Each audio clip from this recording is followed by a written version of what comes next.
Bertemu dengan saya, Muspanners, Galuh Ilham, dalam konten yang pastinya memberikan informasi, edukasi, dan juga hiburan kepada para Muspanners. Ini dia, unboxing koleksi.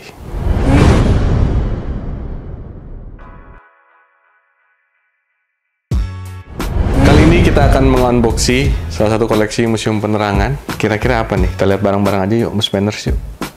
Kita buka. Wow, sebuah televisi.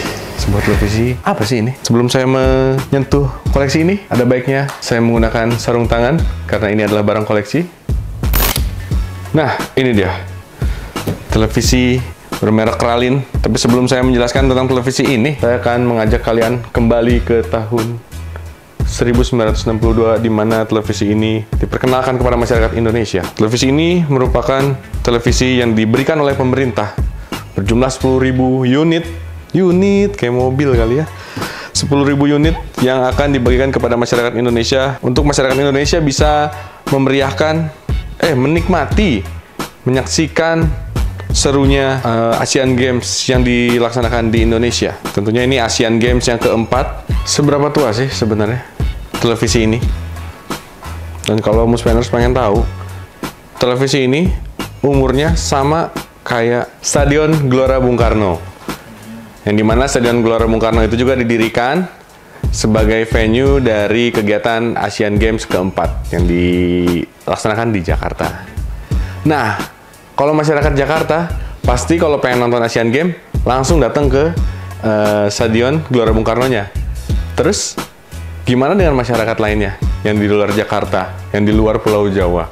Apakah harus pesan tiket? Maka dari itu, pemerintah Indonesia mengamanahkan kepada Departemen Penerangan untuk bisa membuat seluruh masyarakat Indonesia dari Sabang sampai Merauke bisa menikmati, menyaksikan kegiatan Asian Games yang keempat yang diadakan di Jakarta ini.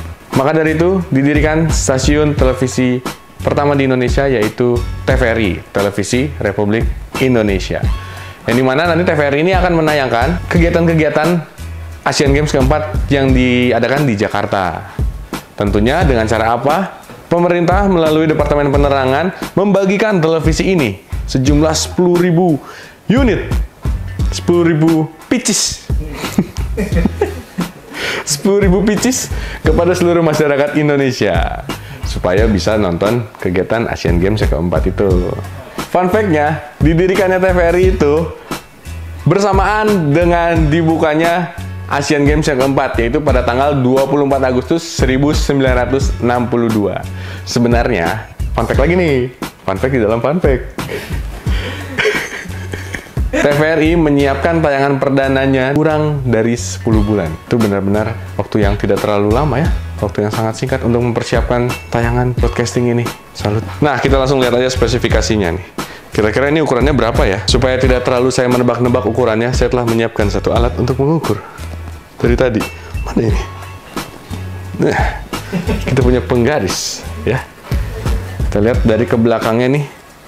Ukurannya sekitar, ini lebarnya ya, panjangnya di depan sekitar 40, sampai kalau diambil sama kaca depannya itu ada 45 cm. Lalu untuk panjangnya ini sekitar sama juga sih, 40.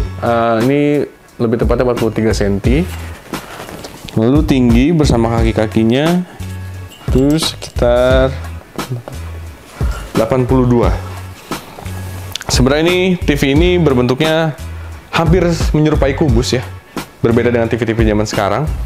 Dan seperti teman-teman ketahui, seperti yang Muspanners ketahui, bahwasanya televisi itu sebelum seperti yang zaman sekarang itu flat, televisi ini masih berbentuk cembung dan sistemnya masih tabung ya.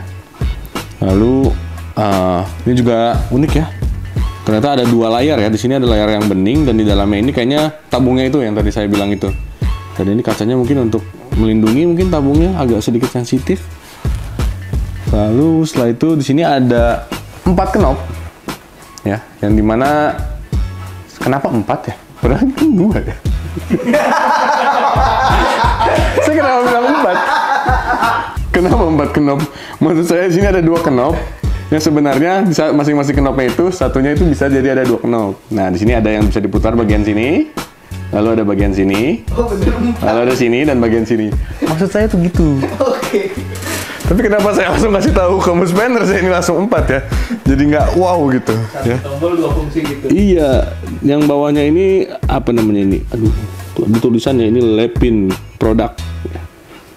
Terus sini materialnya juga ini dari kebanyakan dari besi ya. Nah, ini apa nih? Hampir seperti microwave ya. Di sini ada tulisan tuning. Biasanya ini sih kalau misalnya TV-TV zaman dulu sih ini channel sih. Ini channel sekitar ada 1 sampai 12 ya. Padahal pada saat itu masih 1 stasiun televisi ya. Jadi nggak bisa pindah-pindah. Ya. Nah, tuningan ini pun sebenarnya ini pengen ganti-ganti niat fungsinya untuk mengganti-ganti channel ya. Agak sulit ya dibandingkan dengan zaman sekarang, yaitu apa? Nah, ini dia remote. Nah, ini juga udah remote baru ya. Zaman sekarang udah nggak ada nomor-nomornya, nomor-nomor angka-angkanya ya. Ini sudah seperti remote smart TV. Nah, ini perbandingannya nih. Kita ganti channel. Bahkan di sini juga udah nggak ada channel ya sebenarnya ya. Ini ya smart TV. Udah beda banget ya. Bisa dari jarak jauh nih kita harus datang. Ini masih sistem ganti channelnya gotong royong ya. Nyuruh-nyuruh orang kerjasama. Tolong gantiin dong channelnya. Nah, di sini kita kembali lagi ke knop yang tadi. Saya belum lupa ngasih tahu nih. Di sini ada volume.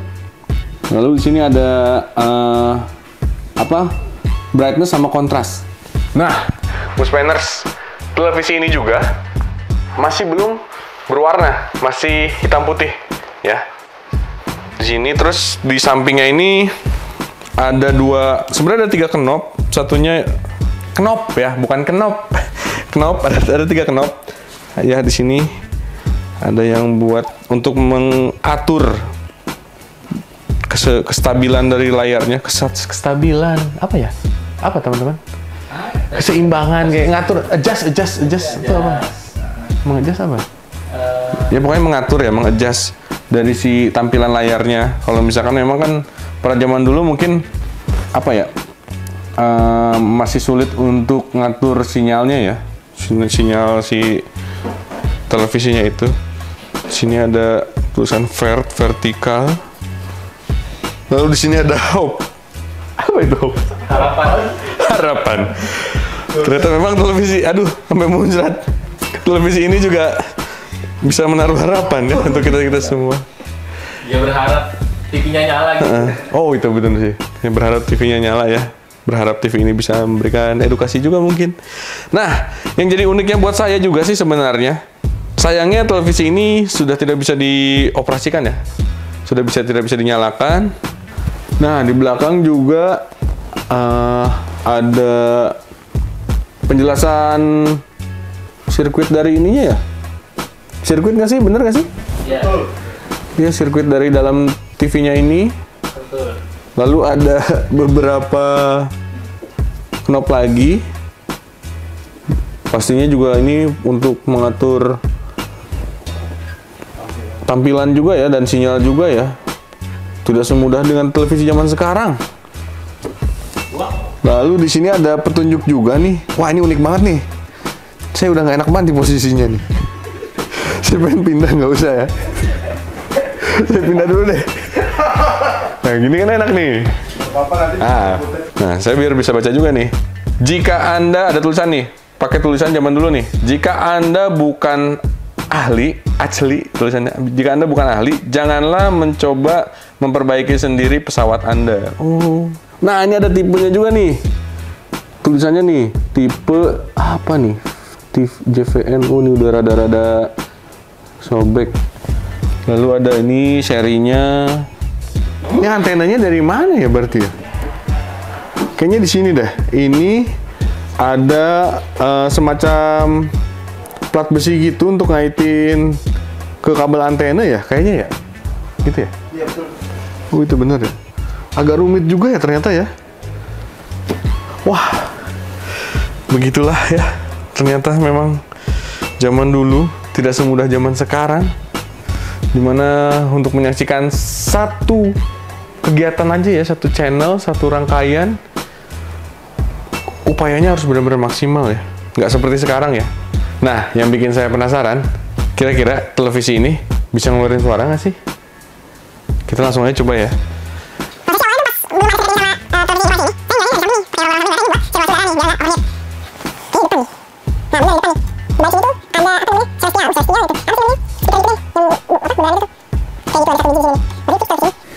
Sebenarnya nggak perlu kita ketahui ini bisa, nggak perlu cari speakernya. Kan di sini udah ada knop volume ya. Nanti pasti keluar suara ya? Iya. Gak apa-apa. Penasaran. Iya, penasaran. Jadi kesimpulannya, kalau misalnya pengen tahu televisi zaman dulu bisa ngeluarin suara, lihat aja knopnya. Ada volume apa enggak? Kalau ada, berarti bisa ngeluarin suara. Nggak perlu nyari speakernya ya. Tuh. Dari unboxing koleksi kali ini kita belajar bahwasanya dari perbedaan penggunaan televisi media dari zaman dulu dengan zaman sekarang, ada dua teori yang menarik sih untuk saya. Maksudnya, di mana teori ini bisa menjelaskan tentang kebutuhan media di zaman dulu dan zaman sekarang. Kalau zaman dulu itu, teori yang relate itu teori jarum hipodermik, yaitu asumsinya itu tentang media itu memiliki kekuatan yang sangatlah kuat dan komunikan halayak masyarakat yang menyaksikan media tersebut, yang mengonsumsi masyarakat yang mengonsumsi media tersebut dianggap pasif dan tidak mengetahui apa-apa. Karena memang zaman dulu pilihannya sedikit ya, gitu. Kayak tahun 1962 aja nih, tahun 60-an di Indonesia cuma satu, TVRI gitu. Jadi memang media itu menjadi satu propaganda yang kuat gitu untuk memberikan satu berita, informasi terkait hal-hal yang memang ingin disampaikan kepada masyarakat. Sedangkan zaman sekarang itu yang berlaku itu atau yang relate adalah teori uses and gratification, yang dimana teori ini menjelaskan tentang masyarakat atau komunikan atau halayak memiliki banyak pilihan media dan sumber informasi. Contohnya televisi sekarang, lalu ada internet, new media, lalu ada juga koran, radio, dan internet juga masih banyak pilihannya gitu. Tidak sesedikit zaman dulu. Sebuah pelajaran yang mungkin bisa kita ambil bahwasanya zaman sekarang sudah semakin masif ya. Kita bisa memilih media dan harus pintar juga dalam memilih media dan bahkan menggunakan media ya, kita sebagai pengguna media. Oke, Muspeners, demikian episode unboxing kali ini. Semoga ada ilmu yang bisa diambil di setiap episode unboxingnya. Karena di Museum Penerangan, kamu bisa mendapatkan edukasi khususnya di bidang komunikasi seperti ini contohnya. Ya, demikian.